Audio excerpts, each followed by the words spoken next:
Dear plus one commerce students, good morning. In the chapter 25, International Business, there are some do you know questions.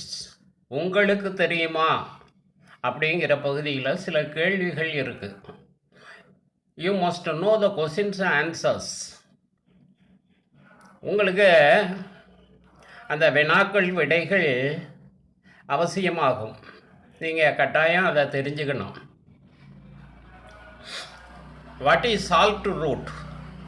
What is silk root? What is spice root? உப்பு வணிக தொடர்பு என்றால் என்ன? பட்டு வணிக தொடர்பு என்பது யாது? வாசனை திரவியங்கள் வழி வணிக தொடர்பு பற்றி நீ அறிவது யாது? இப்படின்னு கேள்விகளை கேட்கலாம். There are some roots of international business before 18th century.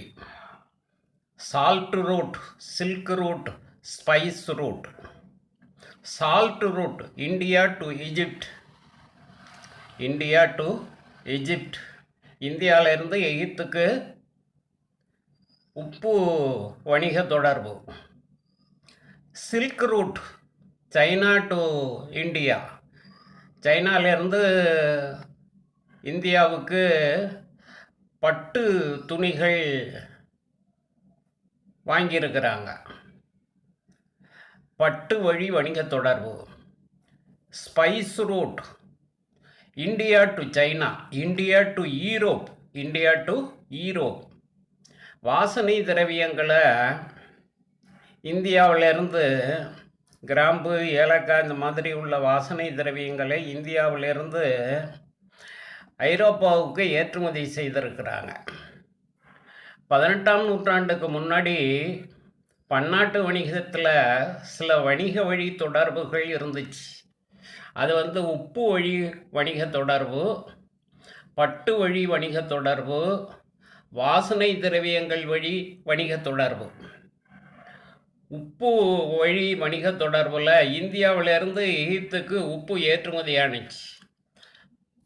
பட்டு வழி வணிக தொடர்பில் சைனாவிலிருந்து பட்டு துணிகள், பட்டாடைகள் இந்தியாவுக்கு கொள்முதல் செய்யப்பட்டது.